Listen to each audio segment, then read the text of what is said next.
Do you like the Metaverse? Because I like the Metaverse, and I'm really excited that Virtua's Cardano Island is sponsoring this episode. Cardano Island is one of those projects I'm excited to have in our ecosystem. There are small, medium, and large plots, also condos, plans for 4 main sections, different zones and districts, fan caves to display NFTs, 6 different land resources, land bots, non-player character slots, slots for our Cardano Summit 2021 NFTs, other games, and lots more features. I bought a large plot on Cardano Island, and I can't wait to be on my land to see what this becomes. Check out cardano.virtua.com or click the link below.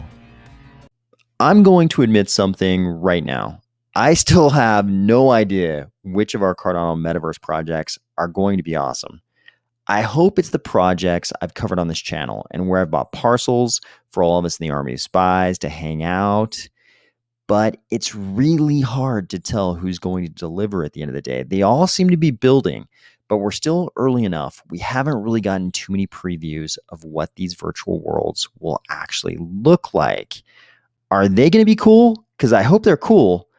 Luckily, it looks like we're just now arriving at that part of the narrative where the shutters are finally starting to open. Ready? Let's go.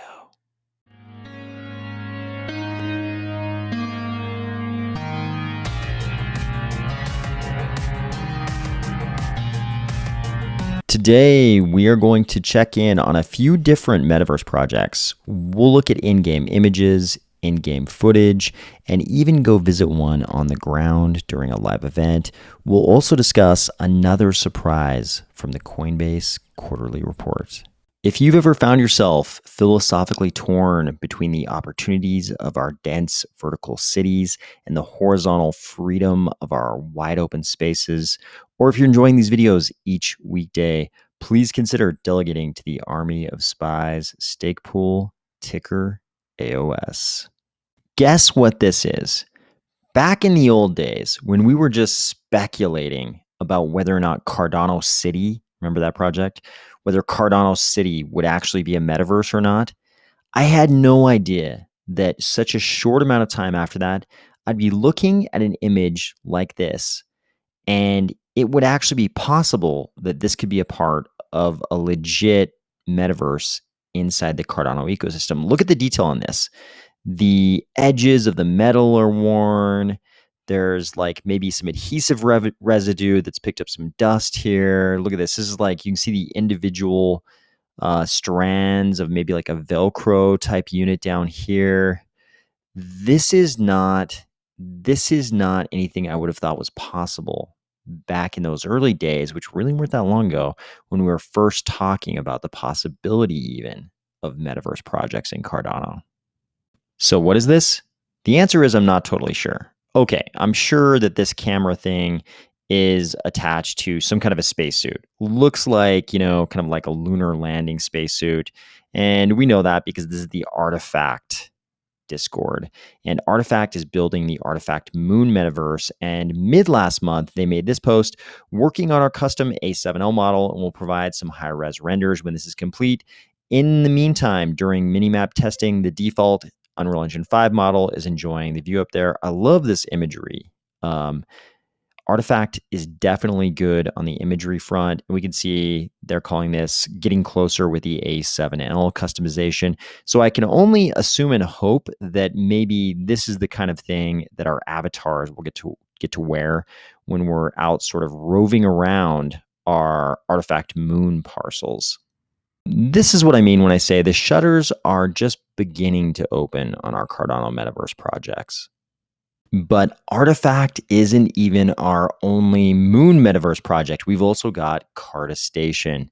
And just like Artifct is always really good at imagery, CardaStation is getting pretty artistic here. But CardaStation doesn't just have still images. They've also got video, and it looks like it's a real in-game video from their community center they're building. You can see we've got all kinds of neon. That's an essential for a future building. We've also got indoor trees. Very important if you're in the future, you got to have indoor trees. Our characters walking past the pods, where I'm assuming they keep the Gorgons that they'll release on us unsuspecting users if we make too much trouble in the metaverse. And our guy's got a mohawk. Very proud to be in the community center. Now we're in space. This is good though. I think this is just the first stages, the shutter opening, when we get to see the very first glimpses of what these metaverse projects are actually going to look and feel like. Virtua also gave us a little depiction of what the in-game experience might be. They say, check out this first ever in-world preview of our upcoming VFlex game, where the VFlex will fight to safeguard their home and potentially the balance of the metaverse. So I know they're going to have sort of games as well in their virtual world, but I assume that this is what the actual virtual world will look like to some extent. So you can see, I can't quite tell what the VFlex avatars are doing here. Maybe there's some kind of a game going on with these little platform pads over here. Maybe it's some kind of platformer or something. But the one thing I kind of like that we're ending up with sort of some sneak peeks of these projects that made me think we'll end up with sort of a spectrum of different metaverses in terms of tone and mood. Like, this is a pretty happy color palette, right? It's a little bit industrial, but it's not that sort of cyberpunk, like dirty virtual world that we see in a lot of cases. This looks like a happier and cheerier virtual world. And I think we probably need a diversity of kind of like moods and tones in these virtual worlds if people are going to be able to find a place where they're happy to hang out as users. Speaking of happy and cheery virtual spaces, I also spent some time at the FutureFest event tonight. So there I was at FutureFest, and right off the bat, it was obvious that I'd made some kind of user error because I actually bought one of their little avatars, and I thought I had connected my wallet, but I ended up with this sort of default avatar anyways. But he looked okay. He looked happy, so that seemed like good work. And I couldn't quite tell exactly where I was supposed to be going, so I kind of just headed toward that bridge thing. And then at some point, I realized that I could push the Q button and a scooter of some type would appear. So I jumped on the scooter, and luckily that thing could actually go up the stairs somehow as well. So that was great. That actually led to me shooting myself off the stairs several times and even shooting myself off the bridge. Eventually I made it and ended up in this kind of city-looking place, which seemed like a good sign because usually that's where people are, in the city. And lo and behold, I came around a corner and all of a sudden there was the party. I would probably describe it as exactly what it's probably like to be a small robot at an EDM concert in the future. It's probably very similar to this, but I was kind of surprised at the complexity of the world. There were like fireworks you could light off. Those little platform things are like trampolines. Eventually there were, I think, other user characters jumping in forklifts and coming by and sort of like carrying around other people on the forklifts.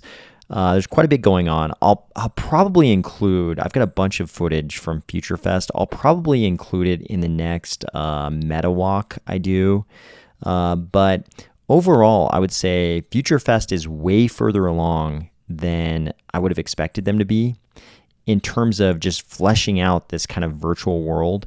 And even if you're not into, all of the sort of like making your avatar dance and those kind of things, if you're into whatever kind of music is involved in a FutureFest event, it's a pretty enjoyable place to just kind of go and listen to music with a bunch of other Cardano people. Also, on the topic of metaverses, I know a bunch of people in the Army of Spies have Pavia parcels. If you're one of those people, don't forget, today is the beginning of the merch drop, merch claim. I want to say it's a free merch drop, but it's really not. There's a 4 ADA cost per piece of merchandise. Each bit of land can claim 1 piece of merchandise, but you can only claim merch from your land once. The drop will take place tomorrow evening. That's Thursday. So for most of you listening to this video, that'll be today. You have a 2-week time frame to claim, ending on the 25th of August. Also related to Pavia, I got kind of excited when I saw this today. This is from some profile on Twitter called Stevenson Law HQ. When we say we're the experts in Web3, we mean it. Our head of Web3 regulation, Gareth Malna, flexed his expertise and compliance muscles while helping virtual world leaders Pavia IO read our case study here. And then they had this graphic: Pavia tackles the regulations of the metaverse with Stevenson Law. So I kind of excitedly came over to the website in the link, and I was hoping this would be sort of a complete expression of the perspective of these legal professionals on, the kinds of things I think the whole metaverse space is thinking about. Like, when are fungible tokens we issue to our NFT holders securities, things like that, in what ways could our NFTs possibly be considered securities? I think there's a bunch of different questions we could come up with that I think the whole metaverse space would like a little bit more clarity on. But when I got over to the website, what I found was mainly just information about Pavia, when it was founded, how many landowners, how many apps and games are compatible with Pavia's avatars, which is a little confusing because it's Ready Player Me, right? So it's like, this is more like how many apps and games are compatible with Ready Player Me. They do talk about sort of like the lack of clarity when you have this background of evolving regulatory obligations and issues.